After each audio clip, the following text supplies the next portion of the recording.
નમસ્કાર દર્શક મિત્રો, ફાસ્ટ ન્યૂઝ ઇવનિંગ બુલેટિનમાં હું ઉદય રાવલ આપનું સ્વાગત કરું છું। બુલેટિનની શરૂઆત કરીશું ઉમરગામના મુખ્ય સમાચારોથી। શ્રી ખાટુશ્યામ મિત્ર મંડળ ઉમરગામ દ્વારા 14મા વાર્ષિક ઉત્સવની ભક્તિભાવપૂર્વક ઉજવણી કરવામાં આવી હતી। રાજસ્થાનના સિકર જિલ્લાના ખાટુ ગામમાં એક તીર્થ સ્થળ આવેલું છે, જ્યાં ભગવાન કૃષ્ણ અને ખાટુશ્યામ બાબાની પૂજા થાય છે।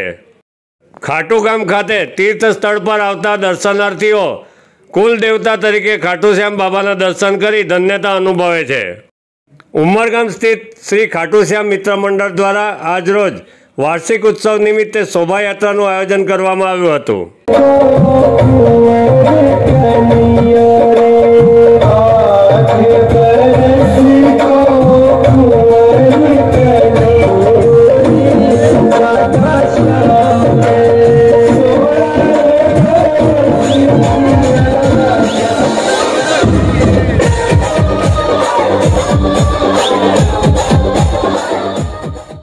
કુરુક્ષેત્રના યુદ્ધમાં ભગવાન શ્રી કૃષ્ણના કહેવાથી બર્બરીકે શીશનું દાન કર્યું હતું અને ત્યારબાદ ભગવાન શ્રી કૃષ્ણએ તેઓને શ્યામ નામથી પૂજિત થશે એવા આશીર્વાદ આપ્યા હતા। રાજસ્થાનના સિકર જિલ્લાના તીર્થધામમાં ભક્તોને શ્રી ખાટુશ્યામ બાબાના અસલ શીશના દર્શન થતા હોવાનું માનવું છે।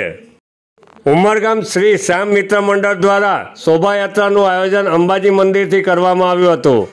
અંબાજી મંદિર ખાતેથી જીઆઈડીસી કોલોની થઈ કાર્યક્રમ સ્થળ સુધી શોભાયાત્રા આવી પહોંચી હતી।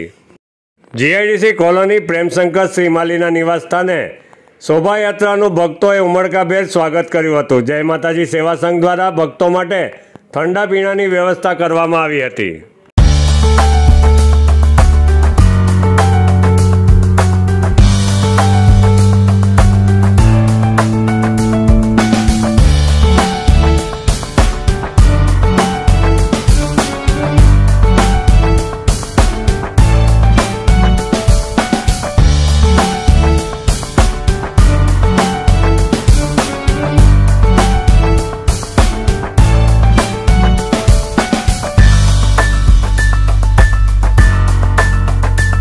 द्वारा ये 14वां वार्षिक उत्सव है।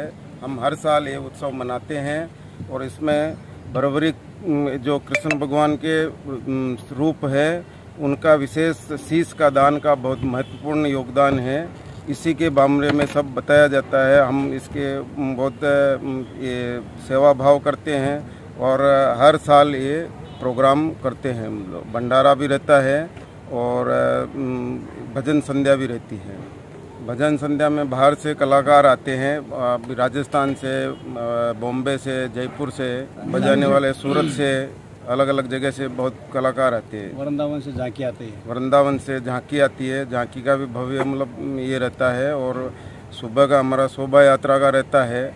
वो शोभा यात्रा में भी इनकी महिमा का बखान करने का मतलब हमारा ये सब रहता है।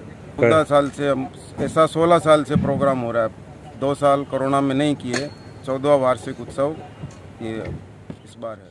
શ્રી ખાટુશ્યામ મિત્ર મંડળના વાર્ષિક ઉત્સવના વિશેષ અહેવાલ બાદ હવે આપણે જોઈશું વલસાડ જિલ્લા દમણ અને સેલવાસના મુખ્ય સમાચારો। વલસાડ જિલ્લાના પારડી તાલુકાના તીધરા ગામે એલસીબી પોલીસે રેડ કરી ગેરકાયદેસર જુગાર રમતા જુગારીયાઓને ઝડપી પાડ્યા હતા। સમગ્ર દેશમાં આઈપીએલ ક્રિકેટ ફીવર ચાલી રહ્યો છે, ત્યારે રાજ્યના છેવાડે આવેલા વલસાડ જિલ્લામાં એલસીબી પોલીસે આઈપીએલ પર રમાડવામાં આવતા સટ્ટાનો પર્દાફાશ કર્યો છે। 2,94,000ના મુદ્દામાલ સાથે 10 જેટલા આરોપીઓની ધરપકડ કરવામાં આવી છે। ધરમપુરના ખાંડા ગામમાં પૂજ્ય શ્રી મોરારી બાપુની રામકથાનું આયોજન કરવામાં આવ્યું છે। છેલ્લા 5 દિવસથી હજારોની સંખ્યામાં ભક્તો શ્રી રામકથાનું રસપાન કરી રહ્યા છે। નરોલી 4 રસ્તા નજીક સાયકલ સવારને ટેન્કર ચાલકે અડફેટે લેતા તેનું ઘટના સ્થળ પર મોત નીપજ્યું હતું। નરોલી ખાતે રહેતા 58 વર્ષીય શુક્લાભાઈ બુધિયાભાઈ પટેલ કે જેઓ નરોલીથી સેલવાસ તરફ જઈ રહ્યા હતા, ત્યાં નરોલી 4 રસ્તાથી થોડા અંતરે ટેન્કર ચાલકે તેઓને અડફેટે લેતા અકસ્માત સર્જાયો હતો, જેમાં તેઓનું ઘટના સ્થળે જ મોત નીપજ્યું હતું। ફાસ્ટ ન્યૂઝ ઇવનિંગ બુલેટિનમાં આજે બસ આટલું જ। આવતીકાલે ફરી મળીશું। નમસ્કાર।